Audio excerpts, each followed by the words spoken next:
எந்த நேரமும் மகிழ்ச்சியாக இருங்கள், இடைவிடாது இறைவனிடம் வேண்டுங்கள், எல்லா சூழ்நிலைகளிலும் இறைவனுக்கு நன்றி செலுத்துங்கள். இது இயேசுவில் பிரியமான சகோதர சகோதரிகளே, இன்று நாம் அன்னையாம் தாய் திருச்சபையுடன் இணைந்து திருவருகை காலத்தின் 3வது ஞாயிற்றுக்கிழமையிலே அடியெடுத்து வைக்கின்றோம். மேலும் இந்த ஞாயிறானது மகிழ்ச்சியின் ஞாயிறாக கொண்டாடப்பட்டு வருகின்றது.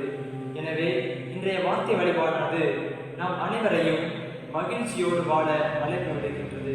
நவீன காலத்திலே வாழ்ந்து கொண்டிருக்கும் நாம் எத்தனையோ தொழில்நுட்பங்களிலே வளர்த்து விட்டோம் என்று மார்பு தட்டி கொண்டாலும் மகிழ்ச்சி என்ற ஒன்று இன்றும் நமக்கு எட்டாத கனியாகத்தான் இருந்து கொண்டிருக்கின்றது. இன்றைய இளைய சமுதாயமானது மகிழ்ச்சி என்பது இன்பத்தில் தான் இருக்கிறது என்று எண்ணி இன்பத்திலே வாழ்த்து கொண்டிருக்கின்றனர். ஆனால் மகிழ்ச்சி என்பது இன்பத்தின் எல்லைக்குள் அடங்குவதில்லை என்பதுதான் அனுபவபூர்வமான உண்மை. எனவே இப்படிப்பட்ட மகிழ்ச்சியை நாம் எவ்வாறு அடையலாம் என்பதை உணர்த்துவதற்காகத்தான் இன்றைய நற்செய்தி வாசகமானது நமக்கு வழங்குகின்றது.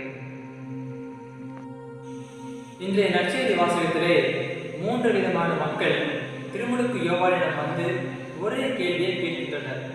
அதாவது, நாங்கள் என்ன செய்ய வேண்டும்? முதலாவதாக மக்கள் கூட்டத்தினர் திருமுழுக்கு யோவானிடம் வந்து நாங்கள் என்ன செய்ய வேண்டும் என்று கேட்டனர். அதற்கு திருமுழுக்கு யோவான் பகிர்ந்து வாழுங்கள் என்றார். பகிர்ந்து வாழுங்கள் என்ற வார்த்தையை கேட்டவுடனே நம்மில் பலருக்கு முகம் பாடுபடுகின்றது. ஏனென்றால், நான் உழைக்கின்றேன், அவன் உழைக்கவில்லை, நான் ஓடுகின்றேன், அவன் ஓடவில்லை, அப்படி இருக்க நான் ஏன் அவனுக்கு உதவி செய்ய வேண்டும் என்று நம்மிலே பலரும் கேட்கலாம். ஆனால் ஒரு நிமிடம் சிந்தித்து பாருங்கள். நீங்கள் உங்கள் பெற்றோருக்கு நீங்கள் உதவி செய்வதில்லையா? உங்கள் குழந்தைகளை நீங்கள் பார்த்துக் கொள்வதில்லையா?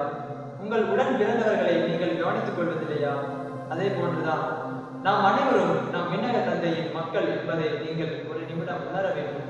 அப்பொழுதுதான் நீங்களும் அவர்களை ஒரு பெற்றோராக, பிள்ளைகளாக அல்லது உறவினர்களாக பார்த்தீர்கள் என்றால் கண்டிப்பாக உங்களால் பகிர முடியும்.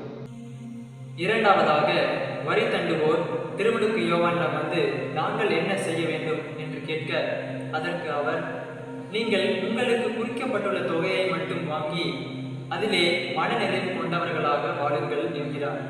நாமும் நம்முடைய வாழ்விலே பல நேரங்களிலே மகிழ்ச்சி இல்லாதவர்களாகவும் மன நிறைவு இல்லாதவர்களாகவும் வாழ்ந்து கொண்டிருக்கின்றோம். எனவே இன்றைய வாசகமானது நம்மிலே இருப்பவற்றை வைத்து நிம்மதியாக வாழ அழைப்பு விடுக்கின்றது.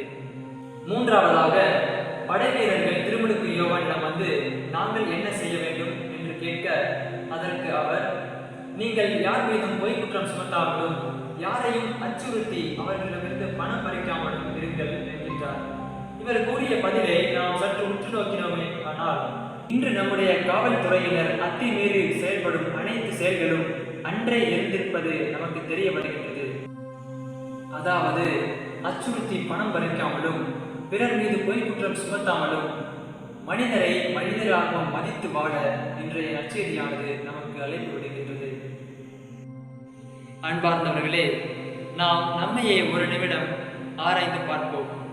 நாம் பகிர்ந்து வாழ்கின்றோமா? மனநிறைவோடு வாழ்கின்றோமா? மனிதரை மனிதராக மதிக்கின்றோமா என்று சிந்தித்து பார்ப்போம்.